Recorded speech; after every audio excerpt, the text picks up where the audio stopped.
What's it like to marry a cold-blooded femme fatale? Is it like dancing with wolves, dangerous and thrilling? Or is it living in constant fear, unable to sleep at night? I've been married to my wife for 5 years, yet she never stops plotting against me. The day our relationship fell apart, she actually wanted me ruined. She had me and a young girl booked into a hotel room, spiked our drinks, and then brought in reporters to catch us in the act. I was left speechless, forced out of my own home with nothing. In the end, I mysteriously died in a car accident, but what they didn't know was that the so-called young girl was none other than Sue's daughter, a woman who dominated both the underworld and the upper class, a true femme fatale. After my death, she went on a killing spree, her bloodshot eyes full of rage, before ultimately taking her own life. And then, I was reborn. Reborn back to that fateful night. Chapter 1. I woke up to a pretty, unfamiliar face close to mine, her dizzying breath against my ear. The tingling sensation spread all over my body. I shook my head forcefully, but the dizziness wouldn't go away. The dim light around me and the half-naked woman in front of me made my head spin as she clung to my waist. The temperature kept rising, and my body burned with fever. Reborn to this moment, the temptation was overwhelming. Sinful desires taunted what little reason I had left. The next second, she suddenly opened her eyes and locked eyes with me, which made me snap out of my daze. I hurriedly said, "Wait, I can explain." I tried to stay calm and pulled the blanket over her, continuing, "Someone drugged us, trying to frame me, miss. We're both victims here." She lazily glanced at me, then looked down at her body. Her face immediately flushed red. Panicking, she buried her head in the blanket, leaving only her beautiful eyes peeking out. She shouted, "Liar, I know you're the one who drugged me. You waited until I woke up to say this. Get out of here now, or I'll call the police." I raised my left hand and showed her my wedding ring with a bitter smile. "Wait a minute, a woman will break down the door with a camera. If you don't believe me, just wait and see." She frowned at me, then fell silent. I staggered to my feet, threw on my pants and shirt, grabbed my phone, and hurried out the door. I took the elevator downstairs and was almost out when I spotted my wife, Willow, anxiously standing at the front desk, talking to someone. The man standing next to her was none other than my best friend, Ito Makoto. At that moment, he reached out and casually draped his arm over her shoulder. Chapter 2. Willow and I went from university classrooms to the wedding hall. For a long time after we got married, we were the perfect couple, loving and respectful. Willow's favorite thing to do was show off our love on social media, from the dishes she cooked for me to the holiday gifts I carefully prepared for her. She constantly shared sweet moments between us, letting everyone know how much she loved me. At that time, I only wanted to make sure she didn't suffer in life. To fulfill my promise of providing for her future, I worked tirelessly, even ruthlessly, for success, willing to do anything to make money. Everyone thought I had it all, a successful career and a virtuous wife. Even I, lulled by comfort, slowly lost my guard and became complacent. What I didn't know was that Willow was the true cold-blooded femme fatale. She meticulously planned the whole catching me cheating scheme, starting with the deep feelings of a loyal wife, ending with the actions of a heartless man. The humiliating memory of that day was now a shattered piece, a work dinner, Makoto's treasured bottle of wine, the look he gave his female colleague, the unrefusable toast, and the bold woman who walked into the wrong private room and immediately punished herself with 3 shots. It was just a small glass of wine, yet that night, I nearly blacked out. All I remember is desperately craving the scent of a woman's pale white body. Even when the door was kicked open and Willow slapped me across the face, I felt numb, indifferent. It felt like an absurd dream, until I woke up. And then, the war began. Chapter 3. Photos and videos scattered across the internet. Thousands of comments begging for more images. The pressure of public opinion and online abuse cost me my job, one that I had fought for years to build, and the marriage I cherished the most. The harsh reality didn't give me a chance to regroup. A sudden car accident took my life away. In my dying moments, I saw Willow in my best friend Makoto's arms. There was no sign of sorrow on their faces. Makoto leaned over, squatted down, and smirked as he shut my eyes with his hand. His voice was hoarse as he whispered, "I set up the whole thing. Didn't expect you to wrap it up so quickly. What a bargain for you." How laughable. He had been with me since he was an intern. I took him under my wing, step by step. From a small assistant, he fought through the ranks and made it to a managerial position. There were plenty of women around him, but he remained single. I had suspected his orientation more than once, but I never thought that the one he liked was my wife, Willow. A fragment of my soul drifted like a balloon. I thought I was about to disappear, but at that moment, a cold northern wind blew me down and tethered me to the top floor of the Sue Corporation building. It was then I realized that the woman I had a wild night with was none other than Sue's daughter, Anna. I also found out that, like me, she had been ruthlessly slandered and humiliated over the past few days. The Sue Corporation's business plummeted. In her despair, She even tried to take her own life, but she refused to leave so easily. The hatred in her heart kept her alive. She hated me so much. She cursed me to never find peace, even as a ghost. I guess that's why I couldn't leave. But after discovering the truth, she, along with me, embarked on a path of wild revenge. Makoto got hooked on gambling, and Willow contracted an illness. When the dust finally settled, she poured 2 glasses of wine on my grave, one filled with the wind, the other taken away by it. But no one could end up unscathed. At the moment when hatred vanished, she lost all reason to live. A southern wind suddenly picked up on the rooftop, and that was my final attempt to hold her back. But in the end, I couldn't stop her. Just before she hit the ground, I was reborn. Chapter 4. Thoughts began to settle. I stumbled out of the hotel's side door. Anna was probably still dressing, unable to catch up with me in time. And this time, Willow wouldn't be able to capture any evidence. I hailed a cab home. In the car, I opened a food delivery app and ordered a mix of meat, eggs, and vegetables. Time for my performance to begin. As expected, Willow called. Her voice was filled with restrained frustration as she asked, "Where are you?" I controlled my tone and replied gently, "I'm home, sweetheart. What's up?" There was a pause on the other end. Then she said, "I couldn't find you at the company. Makoto's here, so I asked him to take me home." After hanging up, I emerged from the bathroom. I threw up 6 or 7 times before my dazed mind cleared a bit. By the time Willow came home, I had already started cooking. She looked at me, suspicious, and asked, "How are you making dinner?" "Makoto said you went out to a gathering." Makoto, walking in behind her, greeted me with the braised food in his hand. I gave him a subtle glance, and as usual, he smiled and played along. He said, "Sis-in-law, George must have missed you. He really knows how to care for people." At that moment, I couldn't help but admire him. A person's acting skills can really be flawless. On the surface, Makoto was respectful, even reverent toward me, but in reality, he was full of malice. I suddenly wanted to know how far things had gone between Willow and him. After all, in my memory, Willow hated him. She had clearly said that Makoto was immature, like a little brother in everything he did, and she didn't see any point in me continuing to mentor him, completely a waste of time. I don't know when, but her attitude toward him had changed. Chapter 5. At the dinner table, Makoto sat across from Willow and me, digging into his food, occasionally complimenting my cooking. Willow teased, "Don't forget who his teacher is." She sat next to me, coquettishly praising herself. I noticed something strange about her body language, so I casually continued eating, and with my other hand, I secretly snapped a photo under the table. Then I said, "I'm feeling a bit dizzy." I threw up several times when I got home. "You guys can eat slowly." I didn't wait for a response, quickly walking into the bedroom and shutting the door behind me. I opened my photo album and saw Willow's little foot hooked around Makoto's leg. The two were getting cozy under the table. A man's dignity, in that instant, was utterly shattered. If it weren't for Makoto's provocation before I died in my previous life, I would have believed that I was the one who wronged Willow, that I was the one betraying my marriage. I clenched my fists, veins bulging, struggling to suppress the anger and frustration rising inside me. I wanted nothing more than to confront them both and end it all right then and there. But that would be too easy for them. Besides, being reborn was for my own redemption,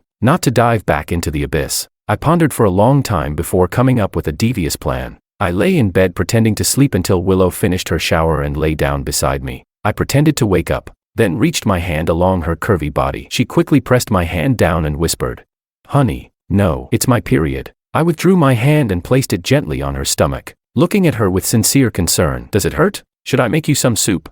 After all these years, my increasingly busy work had made me neglect her, and in her eyes, I probably wasn't a good husband anymore. Every day, I was either on a business trip or coming home drunk. I was too busy to even follow through on the plan we had when we were newlyweds, to have 2 children. I knew she had grievances, but that shouldn't be an excuse for her to betray me. If she didn't like this life, if she didn't like me, she should have talked to me about it. We could have parted amicably. She should have known that everything I worked for, all the money I earned, was for her, the girl who had been with me through thick and thin since university. I never spared a cent when it came to her, but instead, she chose to team up with my best friend to stab me in the back, forgetting all the past bond we shared. So now, I would make her fall in love with me again, to the point of madness, to the point where she would be willing to give everything, even her dignity, for me, and when she loved me the most, when she was madly in love with me, I would discard her like a used tissue. Chapter 06. I wanted her to experience what it feels like to be betrayed by a lover, the sensation of living worse than death. I gently stroked her abdomen, while my other hand wrapped around her, and I gazed into her eyes as I asked, "Do you feel a little better?" Her body was stiff, but her tone softened considerably. She replied, "Yes, thank you, darling." Her voice still felt distant, and I suspected she had promised something to Makoto, which was why she was so resistant toward me. The next moment, I kissed her forehead gently and said, "Wife, I've always neglected your feelings, and it's my fault. Now I realize that nothing is more important than you. So, I'll let Makoto handle the business trip next week, and I'll stay and spend time with you." She furrowed her brow, as if struggling for a moment, but still said, "But darling, Makoto's abilities are not as good as yours. I think it's better if you go instead. Don't delay the important matters. Don't you agree?" I smirked inwardly, but my face remained full of indulgence. I said, "Be good, darling. I've got everything planned. Trust me." Afterward, I stood up from the bed and wiped my mouth in a place where she couldn't see. The kiss, after knowing the truth, only made me feel disgusted. A while later, I brought the brown sugar water I had made and opened the door to the room. I crouched by the bed and said, "Darling, drink some brown sugar water and get a good night's sleep." Her eyes showed a flicker of surprise as she took the spoon and sipped a few mouthfuls. Then she asked, Why are you suddenly being so nice to me?" I gazed at her lovingly and smiled brightly. "I've been reflecting. I used to be busy making money, thinking that money would make you happy. But from now on, I'll change. I'll give you money, but love and care can never be lacking." Willow smiled too. That smile seemed happy, but it also concealed a trace of guilt that was hard to hide. Chapter 07. The next day, at the company's morning meeting, Makoto sat at the very back, working hard. To be honest, if it weren't for me, he wouldn't even have had a chance to sit at the table. Now, holding his notebook, he was completely focused on listening to me speak, occasionally jotting something down. He looked like the model employee. Every time I shared an opinion, he would always be the first to stand up and applaud, exaggerating his praise. A few times, his compliments were so exaggerated it made me feel uncomfortable. He used to always do this, and I just thought it was genuine admiration and worship.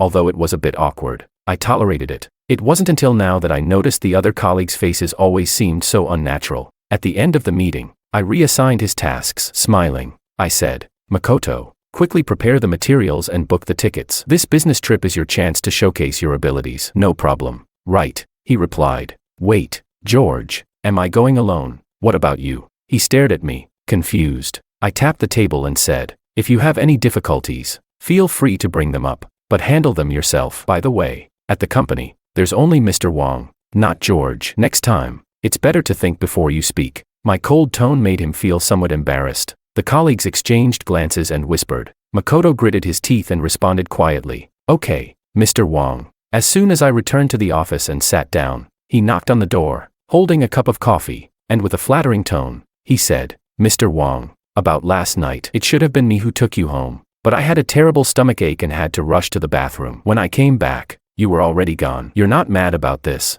are you?" Seeing through his clumsy attempt at flattery, I smiled as I took the coffee. I took a small sip and said, "Am I really that petty?" After hearing this, he relaxed, scratching his head and smiling foolishly. He really knew how to play the game. I patted his shoulder and continued, "Everyone at the company has seen the efforts I've put into mentoring you. Some people will gossip behind your back. This time, you're going alone on the business trip. Do well and prove to them that I didn't pick the wrong person." "Got it." He nodded and began speaking a lot of motivational words. Finally, he observed my expression to make sure there was no problem before cautiously asking, "George, yesterday, when I rushed to the bathroom, I think I saw a beautiful woman bump into you. Are you all right?" I narrowed my eyes and smiled, reminiscing. "Yes, I've never seen such a beautiful woman before, but at the time, my stomach hurt so much I had to run to the bathroom and vomit several times." He frowned slightly, looking thoughtful and concerned. He asked, "Was it stomach inflammation? Let me get you some medicine. You should drink less alcohol and take care of your health."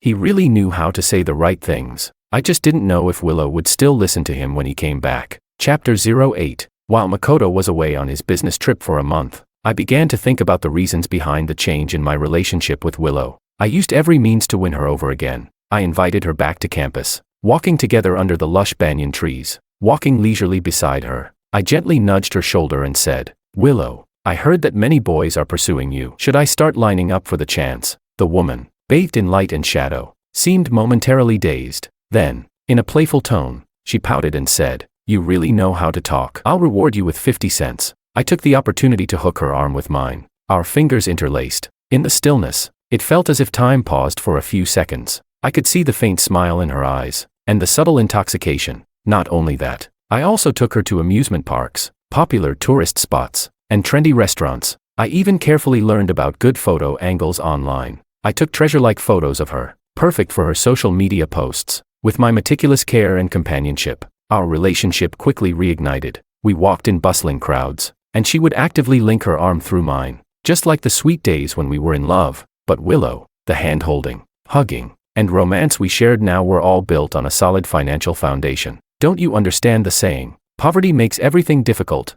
I used your love as my motivation to work hard, to provide the life you wanted. Marriage is not just about staying in a bubble of constant love. It's trust, growth, and testing. Willow still occasionally showed subtle expressions as she replied to messages beside me. At the dinner table, when I reached for a napkin, she suddenly reacted protectively, clutching her phone and awkwardly explaining, "It's my best friend, the one you know. She's been in a bad mood recently, sending me long texts to complain. I can't ignore them. Can you understand, darling?" I knew very well who she was talking to. I pretended to reach for her phone and said, "Just reply quickly. I'll help you." She hurriedly hid the phone behind her back, smiling awkwardly. "Darling, you wouldn't understand the secrets between women." And then, as if to reward me, she planted a quick kiss on my cheek. How unlucky. Chapter 09. Sure enough, after some time, Willow's attitude toward me improved a lot. The frequency of her chats with that so-called best friend on her phone also gradually decreased. Clearly, Willow's neglect had made that so-called best friend somewhat upset. She sent Willow some photos of the two of them from the past, threatening her. I just happened to see it. At that moment, she was in the bathroom, taking a shower. The scent of candles flickered, and the room was filled with an ambiguous atmosphere. She asked me if I liked the new pajamas she bought, the ones I had always liked. To be honest, Willow was truly beautiful. Years had left no marks on her face. Instead, her every movement had gained a touch of mature charm. She took very good care of herself and knew how to dress. When walking down the street, men would often glance at her. She also knew how to be playful, how to tease me. Willow's fingertips gently traced my arm, the slight friction of her body making me feel her warmth. A long-lost, unspoken understanding. I knew this was her invitation to express her deep love for me, but I didn't want to. The next moment, I took out my laptop and paused the ambiguous moment. She complained as she leaned over, saying, "Darling, what are you doing? At this time, you're still thinking about work." I gently rubbed her hair, taking out the trump card I had already prepared. I had already given her love and companionship, but something more important was ready, something that would truly move her.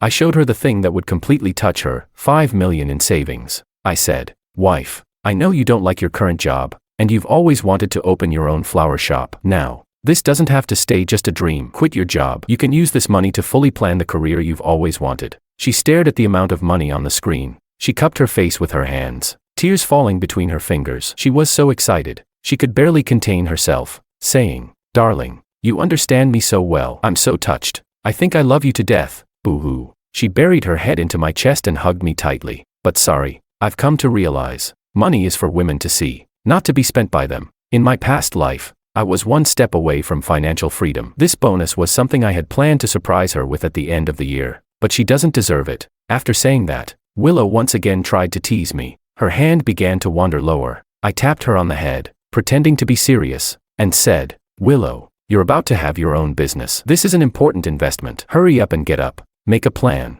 and let me see your thoughts." She laughed and said, "Yes, Mr. Wong." With that, she confidently spent the entire night writing a plan at the desk. As for me, I slept soundly. Chapter 10. When Makoto returned, he had gotten much darker and looked very haggard. Though the process wasn't smooth, he still barely managed to complete the work. I specially praised him during the meeting. He grinned widely, saying, "Not at all, not at all. It's all thanks to Mr. Wong's excellent teaching." I smiled and didn't respond. After work, I arranged a special dinner for him, and all the department colleagues were there. Of course, I also invited Willow. Makoto said, "As you all know, the client had a lot of unreasonable demands. I often had to stay up all night revising the plans. I really couldn't tell day from night, and every time I closed my eyes, I just wanted to go home. But then I thought of the company, of us all working hard together for this big family." Makoto spoke passionately, holding his wine glass at the dinner table, almost giving an award speech instead of sharing his work experience.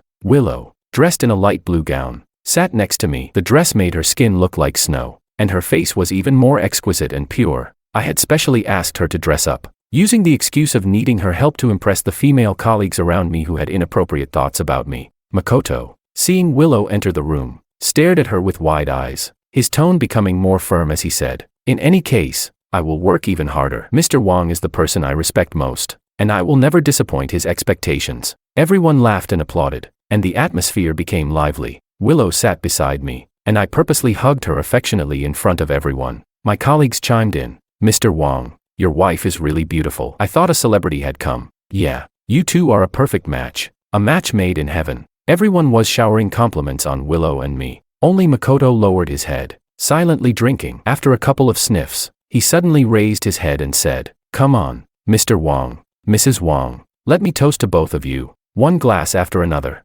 Makoto was openly trying to outdrink me, wanting to establish some superiority at the dinner table. I played along, linking my arm with his and continuing to drink. I sipped half the glass and spat out half of it with a towel. When it seemed like it was almost over, I pretended to be drunk and needed to vomit. So I went to the bathroom and splashed some water on my face. In my mind, I estimated that Makoto would definitely make a move tonight. Even if Willow wanted to break up with him, he would likely use this as leverage. While I was thinking, a stunning woman's profile suddenly appeared in the mirror of the men's restroom. I recognized her immediately. It was Miss Yu, Anna. She smirked and teased, "Big guy, I just saw your wife helping another man into a car." The scene was really explosive. Want to go take a look? Chapter 11. Most of the people at the dinner table had already left. Outside, the rain was pouring heavily, and the entire city's night was shrouded in a torrential downpour. The cold autumn air pierced through my chest. Willow sent me a text. "Darling, I've arranged a ride for you. Go home first. My best friend just had another breakup, so I might be a little late. Wait for me." Okay. Before I could lock the screen, a curious little head appeared in my line of sight. I asked, "What are you doing?" I put my phone away, feeling somewhat confused. When did Anna catch up to me?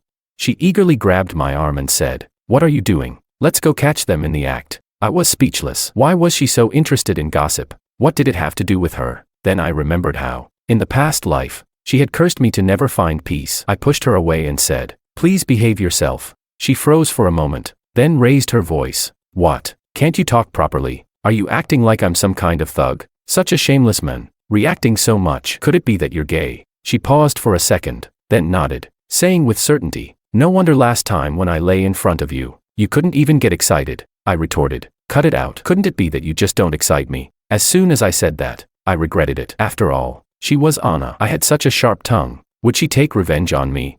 She glared at me, then said coldly, "Last time, I didn't want to let you off the hook. After you saw me naked, I had someone dig out your eyes. But after observing you for a few days, I realized it's unnecessary. You're already blind enough to not even know your wife is cheating on you." I was speechless, though I had to admit, in my past life, if I hadn't been blind, how could I have made such a huge mistake? How could I not have seen the signs? How could I have picked a wife like that and a subordinate like Makoto? I sighed deeply. She glanced at me, then suddenly started laughing. "Big guy, what's with that expression? Did I scare you?" "I'm just kidding. Don't be nervous. Big sis is not from the mafia." This girl, she looked so much younger than me, but dared to call herself Big Sis. I frowned and walked toward the garage. I just wanted to know, how explosive was the scene really? Chapter 12. When I approached Makoto's SUV, I could hear some sounds coming from inside the car, but I couldn't make out the words. I crouched down, getting closer, and took out my phone to record. Just as I took a few steps, I heard laughter behind me that she couldn't suppress. I turned around speechlessly and saw Anna holding her mouth, shaking with laughter. I was really done with her. She turned a tragic human event into something so gleeful. Just as I was about to scold her, a woman's voice came from the car. It was Willow, choking with emotion as she said, "Makoto, we can't continue this anymore." There was a slight gasp, and she continued, "I've been suffering so much these past few days. I can't betray my husband." Makoto shouted in a lowered voice, "Have you forgotten our plan? Now you want to back out? Do you think I'll let you go so easily?" Willow seemed to be gagged, struggling desperately. "Don't do this, please." Then there was a shaking sound from the car. A moment later, Willow spoke with a sob in her voice. "I can't keep making the same mistake. It was my fault before. I was too selfish, treating you as a substitute for him. Now I've realized, the person I've always loved is my husband. Please leave,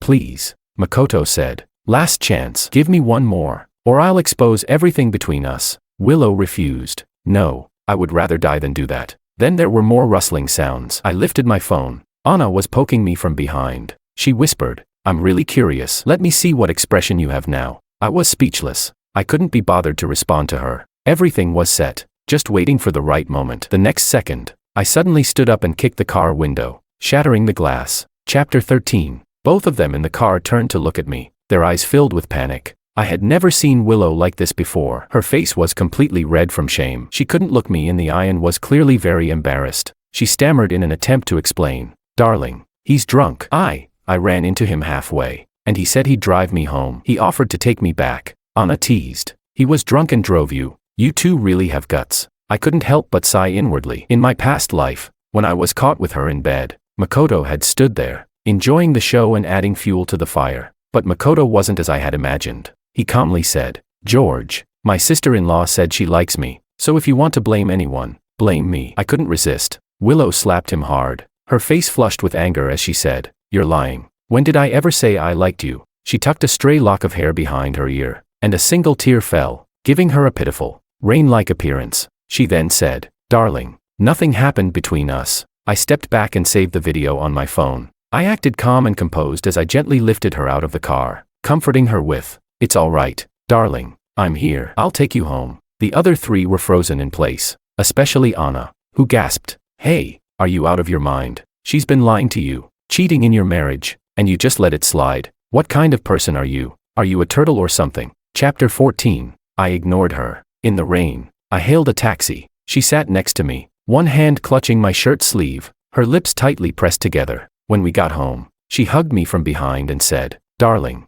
I'm sorry. Please believe me. I really didn't do anything wrong to you." I gave her a disappointed look and asked, "Do you still love me? If you do, why would you do this to me?" She still refused to admit to the affair and tried to twist the truth. "Darling, I really love you. I've always loved you. It's just that during that time, you were so focused on work that you ignored me. I was so angry, and Makoto took advantage of that time to get close to me, comfort me, but nothing really happened. I went to him this time to end things, not what you saw." I slowly pushed her away and sat down on the sofa, lost in thought. I sat there in silence for a while, looking like I was struggling with some internal conflict, about to make a decision. Before I could speak, Willow half knelt beside me, grabbing my hand and choking on her words. "Darling, tell me what I can do for you to forgive me. Please don't leave me. Okay, give me a chance. Give our marriage a chance. I swear I'll never contact him again. I won't see him anymore. I promise to keep my distance from all other men. I'll be very obedient. Just please don't leave me." At this point, it was crucial to guide her slowly, giving some unclear hints to make her believe there was still a sliver of hope. When someone is in this desperate situation, they will grasp that last straw. I sighed and gently touched her hand, asking, "Willow, I don't know if I can trust you again. You've lied to me so much. What kind of answer do you expect me to give? At this point, please just tell me, did you really do nothing wrong to me? If you still can't tell me the truth, then all the little hope I had left for you will vanish. And how can I face you, forgive you?" She trembled, looking at me with a mixture of fear and unease in her eyes. Deep inside, she was clearly caught in a whirlwind of endless struggle. But in the end, she surrendered. She closed her eyes, shaking her head, tears flowing uncontrollably down her face. Her voice trembled as she said, "I'm sorry." I was very satisfied but still pressed further. "Sorry for what?" She bit her lip. "I did something wrong to you. I've always believed that an apology must be rooted in honest words, because that's a signal, a memory in reality. Many times, we may know deep down that we were wrong, but we just refuse to admit the truth of that mistake. This inner conflict weakens the guilt, and the mind instinctively tries to fix the contradiction, choosing the conclusion that benefits us. It even distorts the truth when our will is at its weakest. And guilt, like a virus, is eradicated by the immune system. It's different between someone saying they are wrong and someone believing they are wrong, just like the difference between truly seeing a red mountain and imagining one. A person must first surrender on a spiritual level before taking action on the material level. I rubbed my temples, speaking slowly and clearly. "Willow, my feelings for you have never changed since we've been together. Didn't I face temptations and tests in my daily work and life? But because of you, I've never looked, thought, or done anything that would hurt you. But what about you?" I paused, giving a bitter smile, and continued, "Sometimes I really feel like a failure. Even though you've done so many things wrong to me, I still can't let go of the years of feelings we've shared. Maybe I still love you, but I really can't trust you anymore. All along, I've trusted you unconditionally, handing over every penny I've earned to you, all to give you a sense of security. But you chose to betray our love, to betray my trust. Willow, give me some time to think about this," I added. Direct and blunt words could easily raise alarms, so I knew this was just the right moment. Over the next period,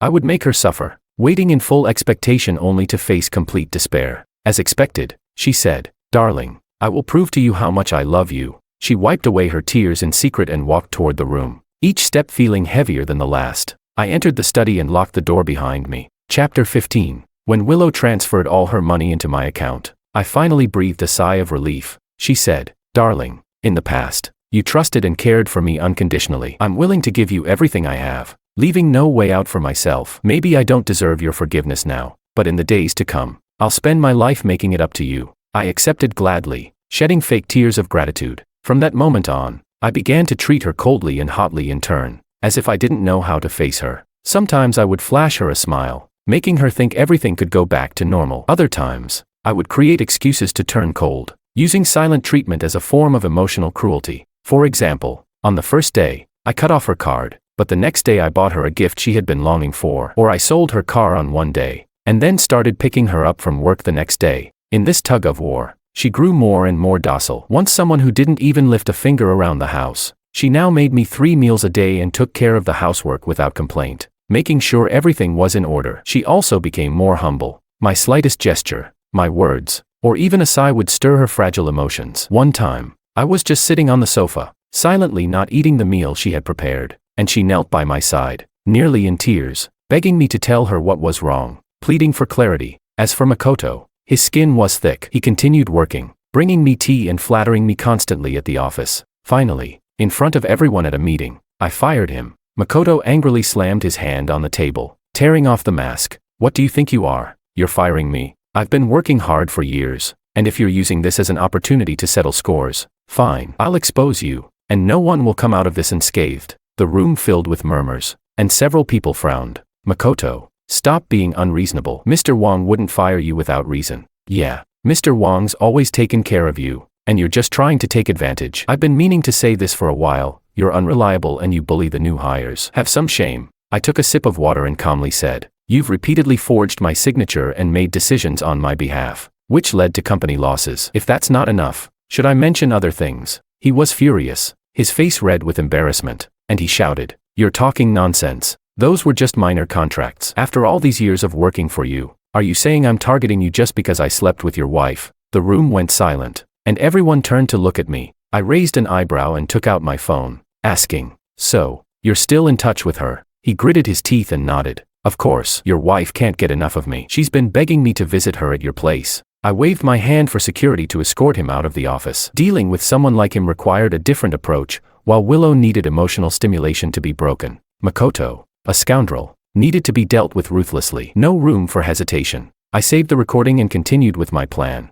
Chapter 16. The evening glow looked like a soft oil painting. Anna came to find me. I had taken some time off and was busy furnishing my new place. She teased, "Wow, you really have a devious mind. You've cleared out everything, moved your assets, and yet your wife is still sitting at the restaurant waiting for you to have a candlelit dinner." I had told Willow earlier that we would have dinner together. In reality, I had already arranged for the movers to quickly take my things away. During this time, Willow was in agony and guilt, speaking carefully, almost as if every word she said was a misstep. She was eager to mend our relationship, firmly believing that if she could touch my heart, I would forgive her for this mistake. I smiled. It's all about teamwork. After all, the court wouldn't grant her full custody and let her walk away with everything just because she cheated. Without your help, none of this would have been possible. I was truly grateful to Anna. Since the last time we were plotted against, she had been helping me investigate secretly and assess the liquidation of assets. She was resourceful, sharp-witted, and just as cunning as I was. Meanwhile, Willow was still alone at the restaurant, sending me messages asking when I would show up. I ignored the repeated calls and blocked her number. Anna shrugged and said, "You really are patient." I'd be dying to slap her a few times. "You're something else," torturing her mentally, giving her hope, then dashing it, and going for the divorce in such a dramatic way. Scary. Then Anna's tone shifted, and she frowned at me. "But, if you hadn't been dragging your feet, I would have already called someone to take care of them." Anna still held a grudge from the last time. She had accidentally walked into the wrong private room at a party, drank 3 glasses of wine that weren't meant for her, and was almost tricked by Makoto into creating a huge mess with me. She paused for a moment before continuing, "Luckily, you didn't dare touch me. Otherwise, I would have gouged your eyes out." I smiled wryly at her sharp features. Any man who could hold himself back then must be a god. She quickly looked away, her cheeks turning pink. Chapter 17. After I blocked Willow, I got updates from her best friend. She told me that when Willow returned to the empty house and saw the divorce papers, she went mad, crying all night, searching for me everywhere, at the office, at school, and even at the hotels I used to frequent. Willow couldn't find me anywhere and ended up crouching in the middle of an intersection in despair. If it hadn't been for her friend pulling her away, she might have been in a car accident and sent to the hospital by now. Her friend begged me to meet her. She said, "You've been through so much together. Even if you've decided to part ways, it's only fair that you meet and say goodbye in person." I refused. "I'll meet her, but only on the day of the divorce." Seeing that she couldn't change my mind, Willow finally agreed. On the day of the divorce, I met Willow. She was wearing large black-rimmed glasses, so her expression was hard to read. Her small frame stood by the side of the road, as if a light breeze would knock her over. She hoarsely said, "You finally agreed to meet me. I'll give you everything I have. I don't want anything in return. You can take the house, and if you want, you can even have my life. I just don't want to divorce. Please don't leave me." I shook my head. "Willow, it's over." She was silent for a moment, and then tears started to fall from her pale cheeks. She said, "I just want to hear you say that you don't love me anymore." I replied, "I don't love you anymore." I answered quickly, firmly. It was as if the last bit of strength had been drained from her. Her body wobbled slightly as she slowly walked alongside me. I thought she would resist, refusing to sign the papers, but she didn't. She signed the divorce agreement, agreeing to the condition of walking away with nothing. As she sat on the bench, waiting to be called, she removed her sunglasses. Her swollen eyes gazed blankly into the distance, and she said, "If I could turn back time, I would never make this mistake, but there are no ifs." After signing the papers, I felt a strange sense of relief. Willow was still by my side. I should have restrained my excitement, but unfortunately, she noticed my mood, and her eyes reddened as she said, "Do you really hate me this much? Why won't you even give me one last chance?" I sighed and spoke softly. "I gave you a chance, but you didn't cherish it." When Makoto's recording played, her face drained of color. She repeated, "How could he say that? How could he say that?" Then a flash of madness appeared in her eyes. She grabbed my arm desperately, her voice shrill as she screamed, "Darling, he's lying. He's making it all up. I never contacted him." I shook my head in disappointment. "Willow, why are you still lying to me?" "I'm not lying. Please believe me, darling." I stood up, pulling her hands off me, my voice cold. "Willow, Makoto has already told me everything. Is this how you're proving your love for me?" Chapter 18. After that, Willow didn't come looking for me for a long time, until one afternoon several months later, Willow showed up at my company. She looked haggard, her eyes vacant. As soon as she saw me, she said, "George, will you go see Makoto? He's in the hospital and wants to see you." I raised an eyebrow in confusion. Willow continued, "He's in critical condition and might not make it." I asked, "What happened?" She explained, "Makoto's been stalking me, day and night, blocking my door. I'm really sick of it. Do you know that feeling when there's a buzzing sound in your ears? That's what it's been like. He's been standing outside my door, shouting my name over and over, knocking on my window, like a crazy person. After a while, it seems like he's gotten himself in trouble with some dangerous people. It's really bad. Don't you want to go see him?" Listening to her rambling, I couldn't help but feel curious. I nodded and said, "Fine, I'll go see him." Chapter 19. On the hospital bed, Makoto was covered with tubes. A white cloth was over his eyes, and when he heard movement, he asked, "Is George here?" The smell of disinfectant in the hospital was sharp and unpleasant. I walked up to his bed and said, "If you have something to say, say it." He fell silent for a while before speaking slowly. "George, I'm sorry. I got lost in the moment. I used to admire you. I wanted to be as good as you. But I don't know when this admiration turned into jealousy. I was jealous of your ability at work, jealous that you have a beautiful wife." I kept thinking, how great would it be if Willow had chosen me? At that time, I didn't dare to think about it, but I went ahead and did it. I used the misunderstanding between you and her to orchestrate an accidental meeting, trying to win her over, and I was proud of it. You know, that sick satisfaction. I interrupted. "I don't have time to listen to your soul-searching." Makoto chuckled weakly, his voice hoarse. "After you fired me, I went to find Willow. She wouldn't even look at me. I was unwilling to accept it. I thought I had already lost my job. I couldn't lose her too. But she never gave me another chance. I'm a stubborn person. I won't give up on her. Not until my last breath." Willow stood silently, listening. I asked, confused, "What exactly are you trying to say?" He struggled to shout, "I, Makoto, am no worse than you. I can do everything you can." A childish rant. I responded, "Enough. Don't yell. You've done things I couldn't even do. But I certainly don't have the ability to destroy someone else's family. Also, if you survive this, go get your mental health checked. You're seriously unwell." I turned and walked out. Willow followed me out of the hospital. She said, "The doctors say he'll never see again." I stopped her and said, "Are you feeling sorry for him? If so, why don't you just become his eyes?" Willow shook her head urgently, her eyes reddening as she said, "That's not what I meant. Don't you understand?